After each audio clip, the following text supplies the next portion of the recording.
nucleus ni sebenarnya adalah antara tajuk yang sukar yang terdapat dalam sukatan pelajaran biologi. Jadi oleh kerana tajuk itu sukar dan dia melibatkan perkara yang tak dapat dilihatlah sebenarnya kan. Kita membincangkan tentang sel dan membincangkan tentang apa yang ada dalam sel dan apa yang ada dalam nukleus. Jadi dalam nukleus tu sebenarnya ada kromosom lah, ada organel dan sebagainya, semuanya sangat halus dan memang tak boleh dilihat dengan mata kasar. Jadi atas sebab itu saya rasa pemilihan sumber pendidikan yang betul mestilah dibuatlah supaya kita boleh mengajar pelajar dan kita boleh memberi penerangan dan murid boleh menguasai apa yang ingin kita sampaikan. Sebab apa benda yang tak mawujud ni memang susahlah. Kalau kita nak suruh murid buat gambaran mental katakan, tak pernah nampak pun, tak pernah tengok pun kromosom tu macam mana.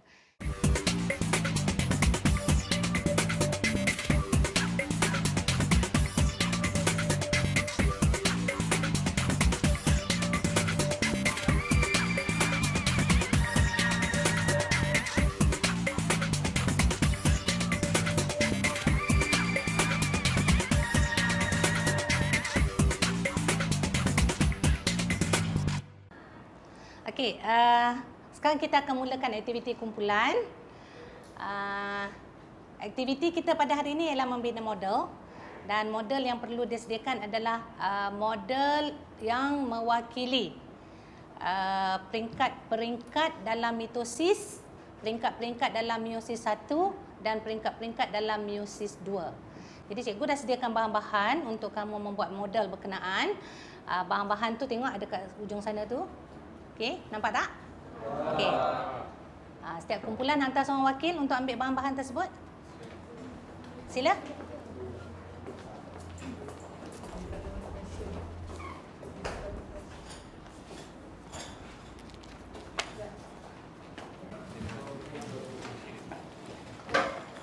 Okay, cuba tengok apa yang ada dalam raga tersebut. Ya. Setiap kumpulan sepatutnya ada piring Petri yang mengandungi keratan-keratan ribbon dengan warna yang berbeza. Lepas tu dalam tu ada apa lagi? Okey. Ros cuba sebut apa yang ada, apa yang Ros terima dan orang lain cuba semak, kumpulan lain cuba semak. Adakah setiap kumpulan mendapat bahan-bahan yang sama seperti kumpulan Ros? Ros sebut apa yang Ros ada. Ada benang. Benang, okey. Ada straw. Straw. Yang mewakili. Straw tu berapa saiz? Dua saiz, okey. Ada satu besar, satu kecil yang mewakili center. Ya ke? Okey. Marker. Marker. Cellophane tape. Cellophane tape, semua orang ada? Ada, okey. Ribbon. Ribbon, ya. Ada macam warna. Macam-macam warna, okey. Mewakili kromosom. Ya, okey. Lagi? Jadi ada A4 paper. Ada A4 paper. Berapa line A4 paper? 3, 4, 5. 3. Okey. Cikgu juga sediakan satu lampiran tugasan. Sebab cikgu nak kamu cuba buat analisis dan kajian tentang bahan-bahan yang disediakan tu. Yang mana Ros kata tadi, yang ni mewakili kromosom, yang ni mewakili centriole. Mungkin setiap ahli dalam kumpulan mempunyai pandangan yang berbeza. Okey. Jadi tengok lampiran ni, cikgu nak cuba baca lampiran ni dan cuba beri struktur yang diwakili oleh bahan-bahan yang telah cikgu sediakan dan seterusnya mesti beri justifikasi lah. Ya, kamu mesti beri justifikasi. Okey?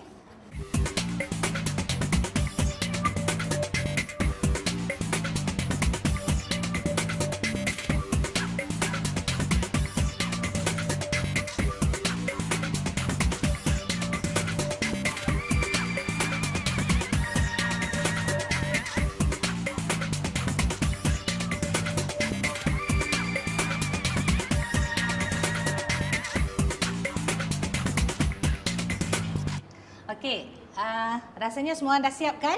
Sekarang cikgu nak tengok pembentangan. Siapa yang volunteer, suka rela nak bentang? Kumpulan mana? Syafiq. Okey, Syafiq. Siapa nak bantu Syafiq? Okey, sila.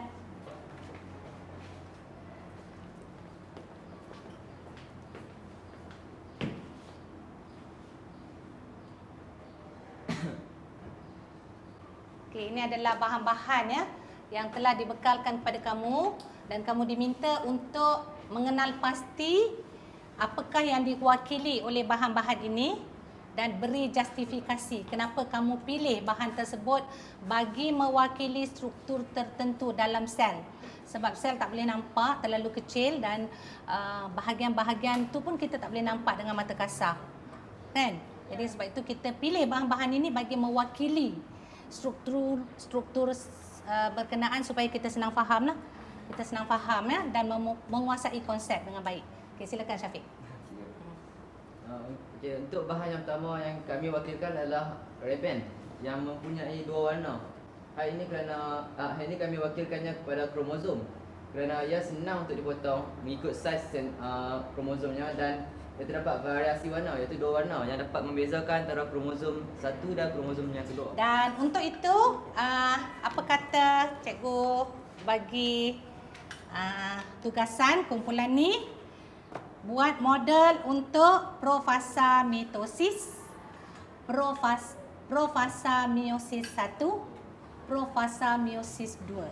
Bahan yang diberi lebih dari cukup. Okey. Metafasa mitosis, metafasa meiosis 1, metafasa meiosis 2. Yang ni anafasa mitosis, anafasa meiosis 1, anafasa meiosis 2, telofasa mitosis, telofasa meiosis 1, telofasa meiosis 2 dan sel anak.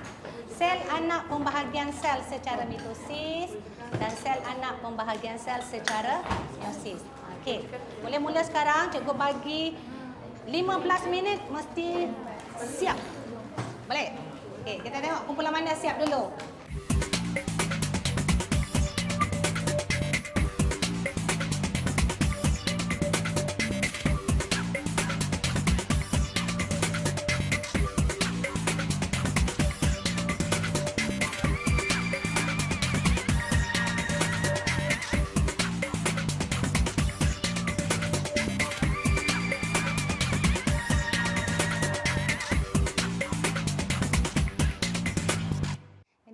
Daripada murid tu dia memang suka dan dia senang faham kalau dia buat sendiri. Macam tadi bila dia buat sendiri, saya percayalah bila dia buat sendiri dia akan ingat. Dia salah, ada yang potong lebih panjang macam sebenarnya apa yang dia buat hari ini mereka dah buat sebelum ni. Mereka dah buat mitosis, mereka dah buat meiosis dan hari ini membandingkan. Tujuan saya ialah supaya mereka betul-betul menguasai tentang mitosis dan meiosis ni. Jadi sebab itulah saya sentiasa lah ubah-ubah kan sumber ataupun bahan bantu mengajar ataupun sumber pendidikan ni. Okey, teruskan. Apabila sentromir berpisah, gentian gelendong akan mengecut dan memendek. Apabila gentian gelendong mengecut dan memendek, dia akan menarik kromatik kembar ke kutub yang berbeza, kutub yang bertentangan. Boleh tunjuk Kak? Boleh demo tak? Boleh demo sikit?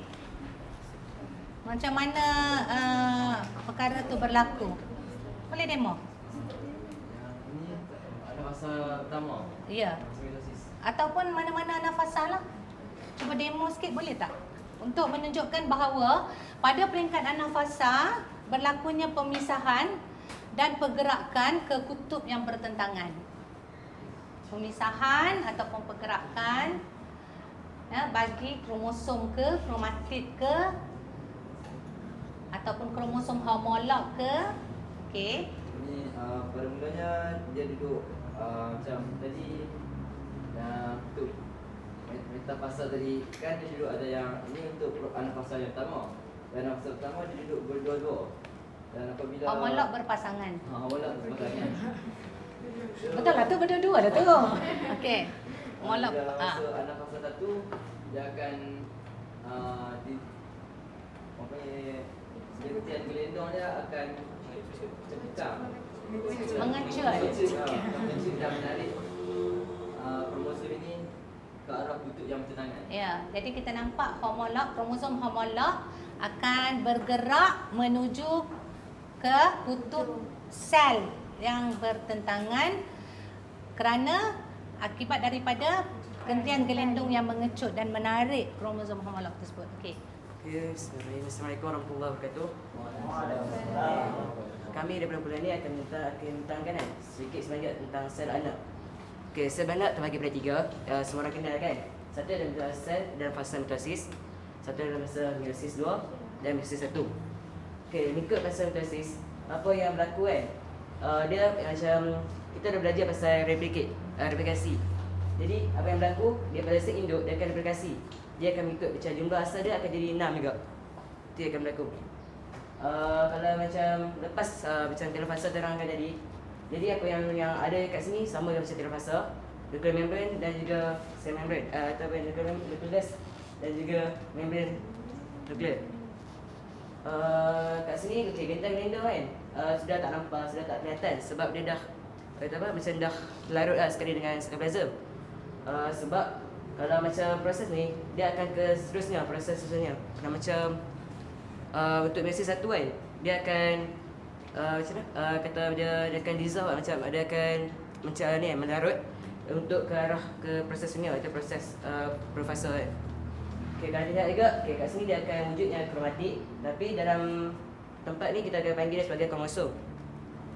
Jadi kalau dilihat dia akan adalah kromosom secara terawak sekarang ni, pendudukan dalam terawak, dan juga kalau dilihat kan dekat sini dia akan macam bivalent lah ataupun kita panggil sebagai homolog.